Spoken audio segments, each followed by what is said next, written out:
$500, roared the auctioneer, his gavel poised above the wooden block as sweat beaded his forehead in the sweltering afternoon heat. Do I hear 6? Kieran Blackridge felt his world crumble as he watched Celeste Nightingale stand. Trembling on the auction platform, her wrists bound with rope, her sapphire dress torn and stained from 3 days of captivity. The woman he'd loved in secret for 2 years, the blacksmith's daughter who sang like an angel and smiled like sunrise, was being sold to the highest bidder to pay her father's gambling debts. 600, called out Mortimer Grimwald, the corrupt banker whose pale eyes devoured Celeste like she was already his property, and I'll throw in another 100 if she's intact. The crowd's laughter made Kieran's stomach turn to acid. His calloused hands clenched into fists as he calculated his meager savings. Barely $300 after a brutal winter that had killed half his cattle. Not nearly enough to compete with Grimwald's fortune. 700, shouted another voice Tobias Ravencroft, the cruel mine owner, whose 3 previous wives had all died under mysterious circumstances. Celeste's emerald eyes swept desperately across the crowd until they found Kieran's face. The silent plea in her gaze hit him like a physical blow. She knew he was there. She was counting on him to save her. But what could a dirt-poor rancher do against men who counted their wealth in thousands? 800, Grimwald countered, his yellowed teeth gleaming in a predatory grin. 9. Ravencroft snapped back, clearly determined to add Celeste to his collection of broken women. Kieran's mind raced frantically. His ranch, his cattle, his late father's prized stallion Thunder. Everything he'd worked for, everything that defined his identity as a man, of it mattered compared to the woman standing in chains before a crowd of leering vultures. Going once at 900? The auctioneer's voice cut through Kieran's desperation. Time slowed to a crawl. Kieran saw Celeste's tears catching the harsh sunlight, saw Ravencroft's cruel smile of anticipated victory, saw his own future stretching out as an endless wasteland if he lost her now. Going twice. Wait. Kieran's voice cracked like thunder. Across the square, pushed through the crowd with desperate urgency, his worn boots slipping on the dusty cobblestones. I bid everything I own. The crowd turned to stare at the young rancher whose threadbare clothes and calloused hands marked him as working class hardly, the type who could compete with Millbrook's elite. Everything you own, the auctioneer sneered. And what exactly would that be, boy?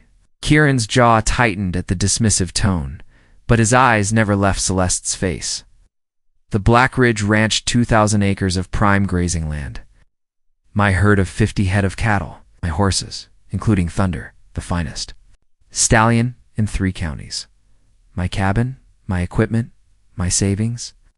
His voice grew stronger with each word. Every damn thing I possess in this world, I bid it all for her freedom. A shocked murmur rippled through the crowd. Even accounting for the recent losses, Kieran's holdings were worth easily $1,200 more than either Grim or Ravencroft had offered. You can't be serious, Grimwald sputtered, his face flushing red with rage. That's not how auctions work. Actually, came a new voice from the edge of the crowd. It's exactly how they work when the bid is legitimate. Everyone turned to see Judge Thornfield approaching, his weathered face grave with authority. Young Blackridge has made a legal offer. Do you gentlemen wish to counter with equivalent value? Ravencroft's face twisted with fury, but even his wealth couldn't match the total value of a working ranch. This is preposterous. A woman should go to a man of substance, not some cowboy who will lose everything in a year. The substance of a man, Judge Thornfield replied coolly, is measured by what he's willing to sacrifice for others, not what he hoards for himself. On the platform, Celeste stared at Kieran with a mixture of love, gratitude, and horror. He was destroying his life to save hers, giving up everything he'd built to free her from a fate worse than death. Kieran, no, she whispered, her voice barely audible across the square. Don't do this for me. Not everything. Not your ranch. But Kieran had already stepped forward, pulling a folded deed from his jacket pocket. The document that proved his ownership of the Blackridge Ranch's birthright, his identity, his future, everything he'd ever been or hoped to become. I said everything, he repeated firmly, placing the deed on the auctioneer's table. I meant it. The auctioneer's hands trembled as he examined the deed, clearly torn between the legitimacy of Kieran's unprecedented bid and the dangerous fury radiating from Grimwald and Ravencroft. The crowd pressed closer, sensing they were witnessing something that would be talked about for generations. "This is madness," Grimwald roared, spittle flying from his lips. "That ranch is mortgaged to my bank. Can't use collateral he doesn't fully own." "Actually," Judge Thornfield interjected, moving to examine the deed himself, "the final payment was made 6 months ago. The Blackridge Ranch is owned free and clear." Stern gaze swept over the banker. "Perhaps you should check your records more carefully, Mortimer." Kieran felt a surge of pride despite his desperation. His father had died owing money to Grimwald's bank, but Kieran had worked himself nearly to death to clear that debt. Every dawn-to-dusk day, every missed meal, every sacrifice had been worth it to own his land outright, and now he was giving it all away. "The deed appears legitimate," the auctioneer announced reluctantly. "I hear any counterbids to Mr. Yi?" Blackridge's offer of his entire estate? Ravencroft's face had gone purple with rage. 1,500 cash. "I don't have 1,500 in cash," Kieran admitted, his heart sinking. "But my ranch is worth twice that. Easy." "Cash on the barrel," Grimwald sneered, sensing victory. "That's how real business is done, boy. Not with promises and property. Assessments." Judge Thornfield stroked his beard thoughtfully. "In matters of debt settlement, the law allows for payment in equivalent value, not just currency.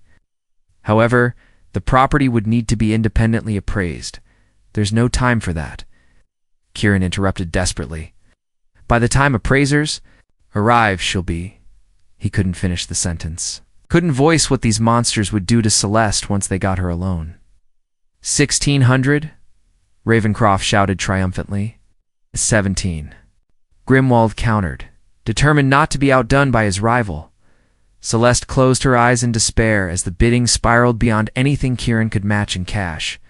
Her father, Jasper Nightingale, stood shamefaced at the edge of the crowd, too, cowardly to meet his daughter's eyes after gambling away her freedom at Grimwald's rigged poker games. But Kieran wasn't finished. "I'll work the mines," he called out desperately. "For Ravencroft, 10 years of labor to make up the difference? Ha!" Ravencroft laughed harshly. "I don't need workers. I need slaves. I prefer my slaves to come with softer hands and prettier faces." The crude reference to Celeste sent fury coursing through Kieran's veins. Before he could think, he was moving, his fist connecting with Ravencroft's jaw in a blow that sent the mine owner crashing into a nearby wagon. "You bastard," Kieran snarled, standing over the fallen man. "Talk about her like that again, and you'll what?" Grimwald's voice cut through his rage. "You'll fight every man here? You've already lost, boy. Accept it with grace." Sheriff Holbrook pushed through the crowd, his hand resting on his gun, but that's enough. "Kieran, back away before I have to arrest you for assault." 1,800. Ravencroft wheezed from the ground, blood trickling from his split lip. "And I want that hothead thrown in jail for good measure." Kieran felt the walls closing in around him. His desperate gambit had failed. His money was worthless against their combined wealth. And now he'd made enemies of the two most powerful men in Millbrook. But then a new voice cut through the chaos clear, strong and utterly unexpected. $2,500, cash on the barrelhead. Every eye turned toward the source of the bid. A woman in traveling clothes standing beside an elegant carriage, her silver hair pulled back in a severe bun, her sharp blue eyes taking in the scene with obvious disgust. "Who the hell are you?" Grimwald demanded. "Penelope Sinclair," the woman replied coldly. "And I'm here to put an end to this disgusting spectacle." Kieran's mind raced. He'd heard that name before. Sinclair. One of the wealthiest families in the territory, owners of silver mines and railroad stocks worth millions. But why would such a woman care about a blacksmith's daughter in a backwater town? "Ma'am," the auctioneer stammered, "I don't understand. Are you bidding for?" "I'm bidding to free that girl and shut down this human auction permanently," Penelope Sinclair announced. "Now, do you gentlemen wish to counter my offer, or shall we proceed with the business at hand?" The crowd fell silent, even Ravencroft's. And Grimwald's combined resources couldn't match that kind of money, and they knew it. Going once? The auctioneer said weakly. Going twice? Sold to Miss Sinclair for $2,500, as the crowd began to disperse in disappointment. Kieran stood frozen in disbelief. Celeste was free, but now she belonged to a complete stranger instead of him, Penelope. Sinclair's sharp heels clicked against the wooden platform as she approached Celeste, producing a pearl-handled knife that sliced through the ropes with surgical precision. Their child. You're safe now. Celeste rubbed her freed wrists, emerald eyes wide with confusion and lingering fear. I don't understand. Who are you? Why did you all will be explained in due time, Penelope replied, her voice softening slightly as she draped a traveling cloak around Celeste's shoulders. But first, we need to get you away from this den of vipers. Kieran stepped forward, his heart hammering with desperate hope. Miss Sinclair, I can't thank you enough for what you've done. But you're wondering what happens to the girl now, Penelope finished, her penetrating gaze studying his face. Tell me, young man, would you have truly given up everything? For her, your ranch, your livelihood, your future? Without hesitation, Kieran answered immediately. She means more to me than all of it combined. And you, child? Penelope turned to Celeste. How do you feel about this young fool who was ready to bankrupt himself for your freedom? Celeste's cheeks flushed pink, but her voice was steady. Love him more than life itself. But I won't let him destroy his dreams for my sake. A small smile played at the corners of Penelope's mouth. Interesting. Very interesting indeed. She gestured toward her carriage. Both of you, come with me. We have much to discuss, and these streets have ears. As they climbed into the luxurious carriage, Kieran couldn't help but notice the fine leather seats and silver appointments. This woman had wealth beyond his imagination. But more importantly, she'd used it to save the woman he loved. Now then, Penelope said, once they were settled. Let me properly introduce myself. I am Penelope Sinclair, and Celeste is my granddaughter. The words hit like thunderbolts. Celeste gasped, her hand flying to her throat. That's impossible. My mother died when I was born, and my father said her family disowned her for marrying. Beneath their station, your father told you the truth about the disowning, Penelope interrupted grimly. My late husband, Cornelius Sinclair, was a proud, stubborn man who couldn't bear the thought of his daughter marrying a simple blacksmith. When Helena defied him and eloped with Jasper Nightingale, Cornelius declared her dead to us. Tears welled. In Celeste's eyes? Then why now? Why save me after all these years? Penelope's composed facade cracked slightly, revealing the pain beneath. Because I've spent 20 years regretting my cowardice. I should have stood up to Cornelius, should have reached out to Helena before consumption took her. Now I failed my daughter, but I won't fail my granddaughter. The carriage rolled through Millbrook's dusty streets toward the edge of town. Passing the ramshackle cabin where Celeste had grown up in poverty while her wealthy grandmother lived in ignorance, just 200 miles away. I've been searching for you since Cornelius died last year, Penelope continued. Imagine my shock when I arrived in town today to learn you were being sold like livestock to pay your father's debts. Kieran found his voice at last. What happens?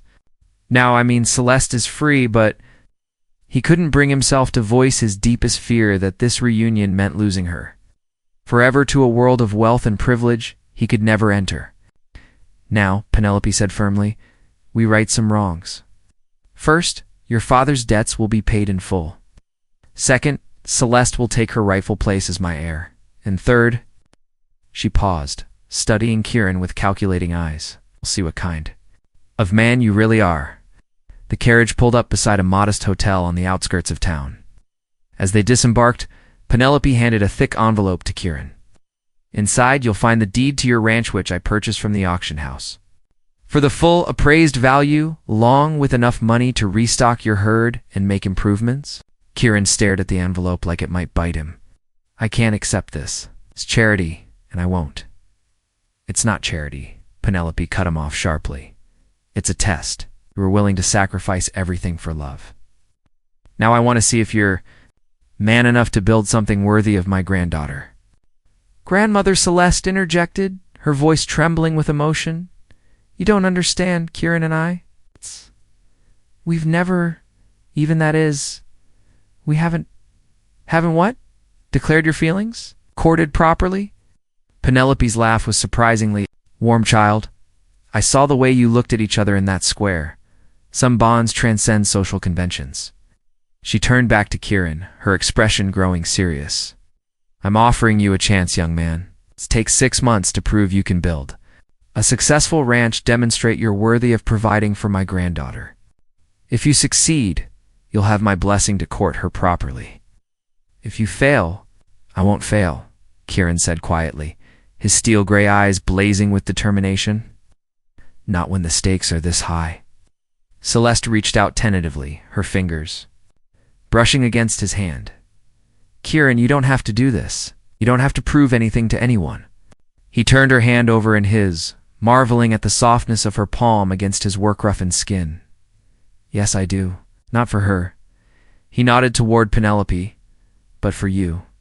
You deserve a man who can stand on his own, who can provide for you without relying on family charity. 6 months, Penelope repeated, and Celeste will be staying with me during that time, learning about her heritage and receiving the education befitting a Sinclair heiress. The words were like a knife to Kieran's heart, but he understood the wisdom behind them. He was going to win Celeste's hand. He needed to prove himself worthy of a woman who was apparently one of the richest heiresses in the territory. 3 months into his trial period, Kieran stood surveying the transformed Blackridge Ranch as the autumn sun painted the hills gold and crimson. The money from Penelope Sinclair had allowed him to purchase prime breeding stock, repair his fences, and even hire 2 ranch hands to help with the expanded operation. What had once been a struggling homestead was becoming a prosperous cattle operation. But success felt hollow without Celeste. He'd received only 3 letters from her in all that time, polite, formal notes that spoke of her studies in literature and music, her lessons in deportment and French, her gradual integration into Denver's high society under her grandmother's tutelage. Each letter felt more distant than the last, as if the blacksmith's daughter he'd fallen in love with was being slowly erased and replaced by someone else entirely. Boss called out Miguel Santos, one of his new hands. Riders coming up the valley trail? Kieran squinted into the afternoon sun and felt his heart skip. The lead rider was unmistakably female, sitting her horse with the elegant posture of someone who'd been taught proper equestrian skills. Behind her rode Penelope Sinclair and 2 men in city clothes lawyers. By their appearance, as they drew closer, Kieran's breath caught in his throat. Celeste was still beautiful than ever, in fact, but everything else about her had changed. Her wild auburn curls were tamed into an elegant coiffure. Her simple cotton dresses replaced by a riding habit of emerald velvet that probably cost more than his ranch hands made in a year. Even the way she carried herself was different. Higher, shoulders straighter, radiating the quiet confidence of someone born to wealth and privilege. Miss Sinclair, he said formally, as she dismounted, uncertain whether the intimacy they'd once shared was still welcome. This is an unexpected pleasure, Mr. Blackridge, she replied with equal formality. Though her emerald eyes held depths of emotion her voice didn't betray. Grandmother insisted on inspecting your progress personally. Penelope approached with her characteristic briskness, her sharp gaze taking in every detail of the ranch's improvements. Impressive work, young man. You've exceeded my expectations. Thank you, ma'am. Kieran felt awkward under her scrutiny, suddenly conscious of his dusty clothes and windburned hands. Next to Celeste's polished elegance, he felt like exactly what he was, a working rancher who belonged to a different world entirely. Mr. Blackridge, one of the lawyers, spoke up. We're here to discuss the terms of the contract, Miss Sinclair. Established. Based on our assessment, you've not only met the requirements, but surpassed them significantly. The question now, Penelope interjected, is what you intend to do about my granddaughter. Kieran's gaze found Celeste's face, searching for some sign of the woman who'd once looked at him with desperate hope from an auction platform. That depends on what she wants. She's not the same person she was 3 months ago. Neither are you, Celeste said quietly, speaking directly to him for the first time. You've built something remarkable here, Kieran, something that's entirely your own achievement. It doesn't mean anything without someone to share it with, he replied. Honestly, But I understand if you've outgrown ... This outgrown me. Pain flashed across Celeste's features. Is that what you think? Is that I've forgotten where I came from? Forgotten what you were willing to sacrifice for me? Before he could answer, she turned to her grandmother. I need to speak with Kieran privately, please. Penelope nodded approvingly. Take all the time you need, child. We'll be inspecting the cattle.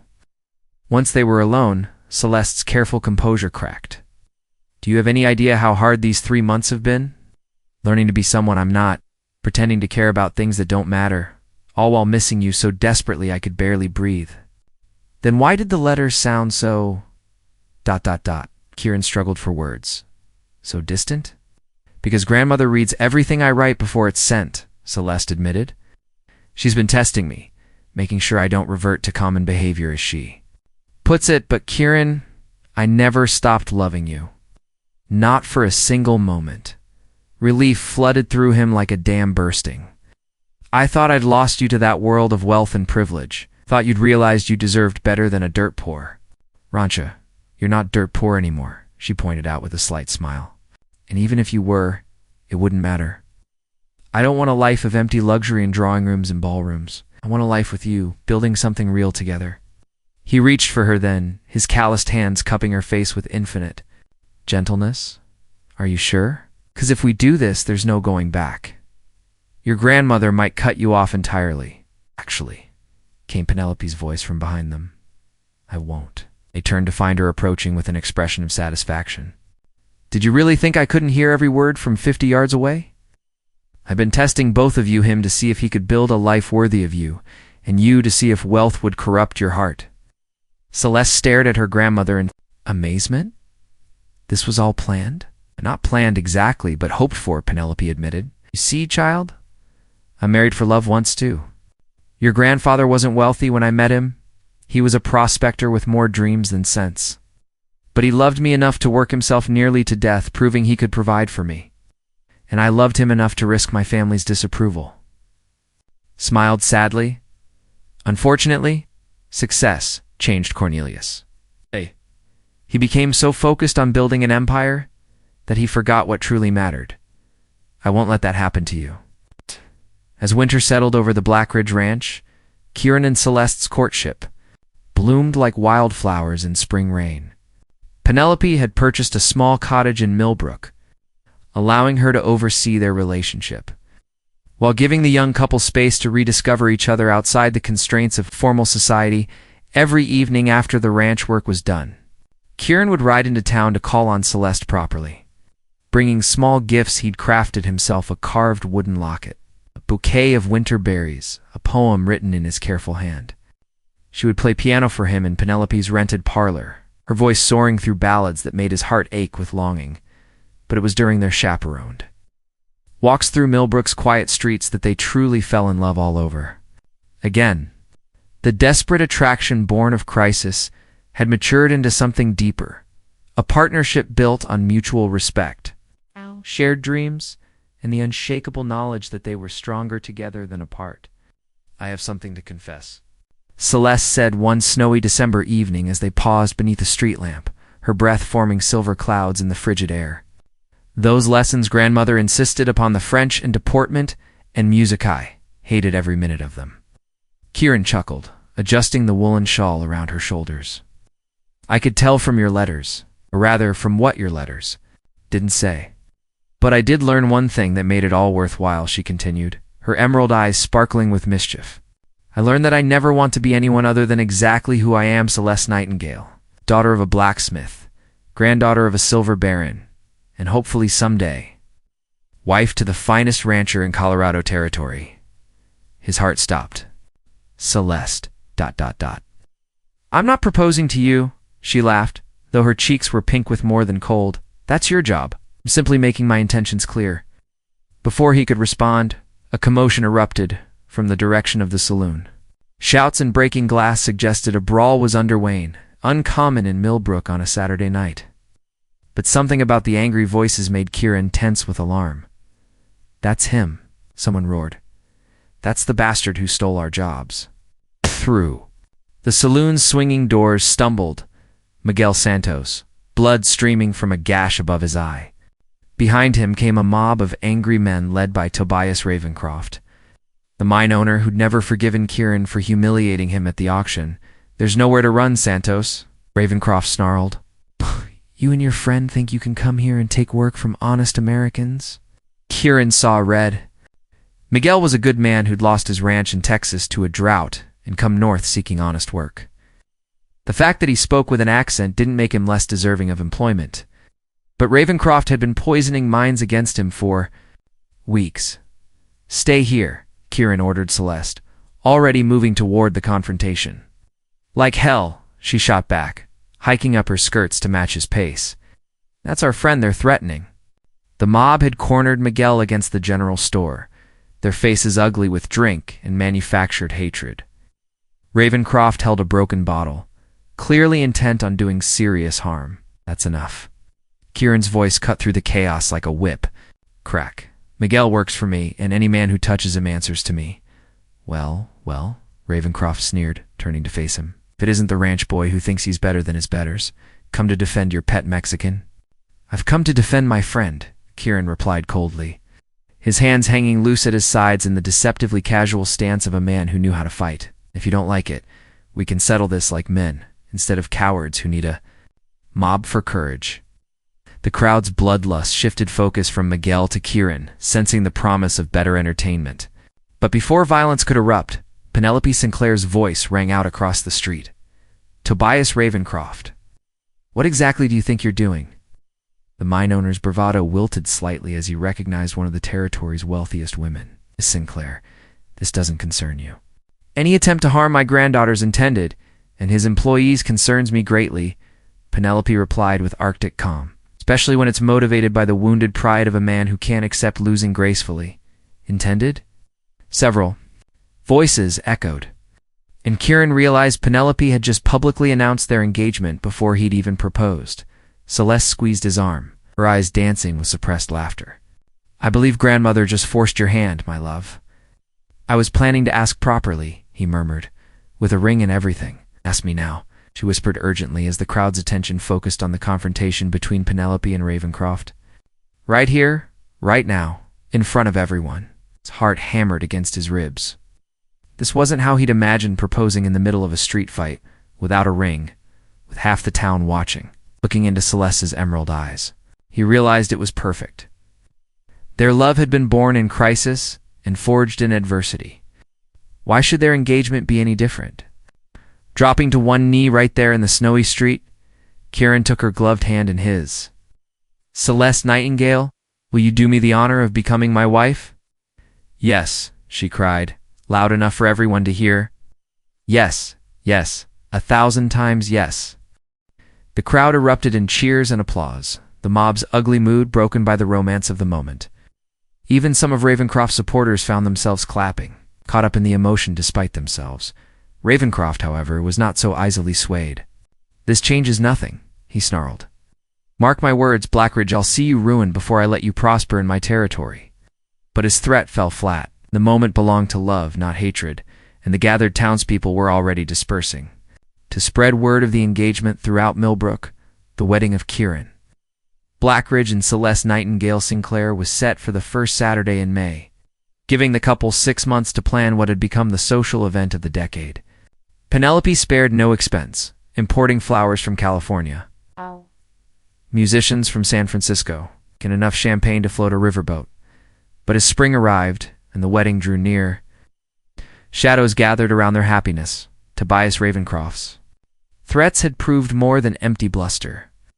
Strange accidents plagued the Blackridge Ranch fences cut in the night. Cattle found poisoned in distant pastures, equipment sabotaged in ways that could have killed someone. Miguel Santos had been beaten so severely during one random attack in town that he'd spent 2 weeks bedridden. "We can't prove it's Ravencroft," Sheriff Holbrook admitted when Kieran confronted him about the escalating violence. "No witnesses. No evidence linking him directly to any of it." "Then what good are you?" Kieran snapped, his patience worn thin by months of harassment. "I'm doing what I can," Holbrook replied defensively. "But Ravencroft has half the town council in his pocket. Without proof, he's going to get someone killed. Celeste interrupted, her emerald eyes blazing with fury. How much proof do you need? That night, as Kieran walked her home from another tense meeting with the ineffectual sheriff, they were jumped by 3 masked men armed with clubs and knives.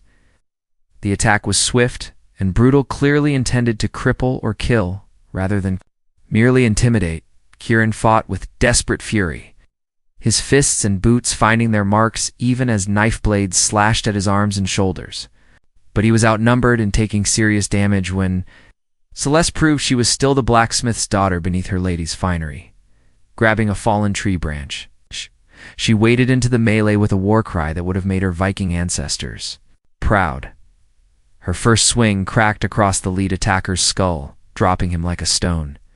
Her second shattered another man's wrist, sending his knife spinning away into the darkness. Run! The third attacker gasped, helping his injured companions limp away into the night. The bitch fights like a wildcat, Kieran staggered against a fence post, blood seeping through his torn shirt. Remind me never to make you angry, he managed, his voice tight with pain.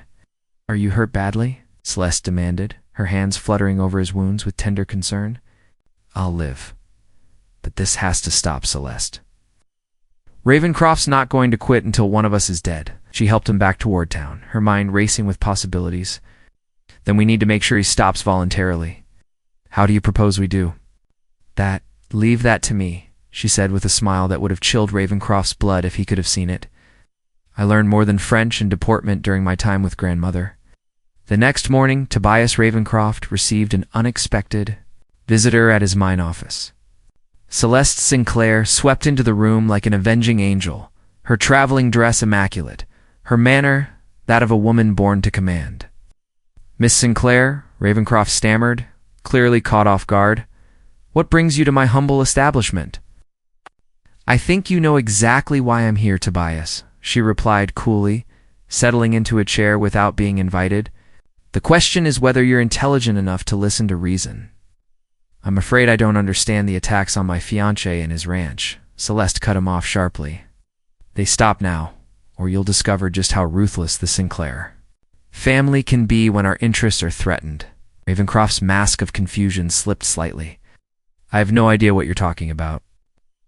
Just like you had no idea your 3 best miners would have bandaged heads and broken bones this morning. It's just like you have no idea that grandmother has been quietly buying up your debts from banks across the territory. Went pale. That's impossible. My finances are precarious at best, Celeste finished. Did you really think we wouldn't investigate before allowing me to live in the same town as a known murderer of women? She leaned forward, her emerald eyes glittering with dangerous intelligence. Here's what's going to happen, Tobias. The harassment stops immediately. You're going to publicly apologize to Kieran and his ranch hands. And you're going to attend our wedding with a smile and a generous gift. And if I refuse, Celeste's smile was razor sharp. Then grandmother calls in your debts, forecloses on your mines, and ruins you so completely that you'll be lucky to find work mucking stalls in Dodge City. And did I mention we have a witness who saw you paying those 3 miners to attack my fiancé? It was a bluff. They had no such witness, but Ravencroft's guilty conscience did the rest. You're just like your grandmother, he said with grudging respect. Ruthless when cornered. I prefer to think of it as protective of what I love, Celeste replied. Do we have an understanding? Ravencroft nodded slowly, recognizing defeat when he saw it. The attacks will stop. You have my word. Your word and your signature on this agreement, Celeste said, producing a document from her reticule. It's just to ensure we're both clear on the terms. As Ravencroft signed the paper with a trembling hand, he looked up at her with something approaching admiration. That young rancher has no idea what he's getting himself into, does he? Oh, I think he does, Celeste smiled. After all, he was willing to give up everything just to set me free. A man like that isn't easily intimidated by a strong woman. The wedding day dawned clear and bright, with Colorado's majestic mountains providing a backdrop that no cathedral could match. The ceremony was held in the valley between Kieran's ranch and the town, with wooden benches arranged in neat rows facing an altar decorated with wildflowers and ribbons. As Kieran stood waiting in his finest black suit, his hands trembling slightly. With nervous excitement, he marveled at how far they'd both come from that desperate day at the auction platform. The struggling rancher who'd been willing to lose everything had built something worth keeping. The frightened girl marked for sale had found the strength to stand up to men like Ravencroft and win. The music began, not a grand organ, but a simple fiddle and guitar played by local musicians, and Celeste appeared at the far end of the flower-strewn aisle. She wore her grandmother's wedding dress, altered to fit her perfectly, the ivory silk catching the morning sunlight like captured starfire.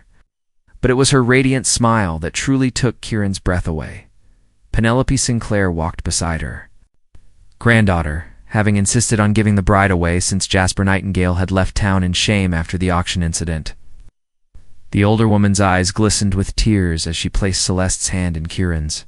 "Take care of each other," she whispered to both of them. "Love like yours is rarer than silver and more precious than gold." Judge Thornfield, who'd overseen their courtship from the beginning, performed the ceremony with warmth and dignity.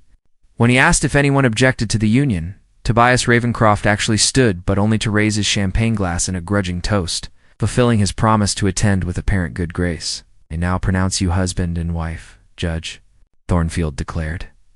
"Kieran, you may kiss your bride." The kiss was soft and sweet, full of promise for all the years to come. When they broke apart, the crowd erupted in cheers and applause that echoed off the surrounding hills. The celebration lasted until well past midnight, with dancing, feasting, and toasts that ranged from heartfelt to hilariously inappropriate.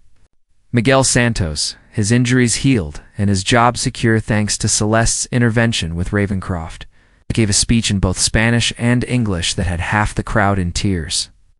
"Boss," he said, raising his glass toward Kieran and Celeste, "you save my life, give me work, treat me like family. Now you find woman who fights like warrior for people she loves. You're both blessed by God and lucky beyond measure." As the evening wound down and guests began departing for home, Kieran and Celeste found themselves alone on the porch of their ranch house, the home they would now share as husband and wife. The house Kieran had built with his own hands furnished, with pieces crafted in quiet evenings, made ready for the woman who'd transformed his life simply by believing he was worthy of sacrifice. "Any regrets?" Celeste asked, settling into his arms as they watched the last carriages disappear down the valley road. "Only one," Kieran admitted, his lips brushing against her hair. She pulled back to look at him in concern. "What?"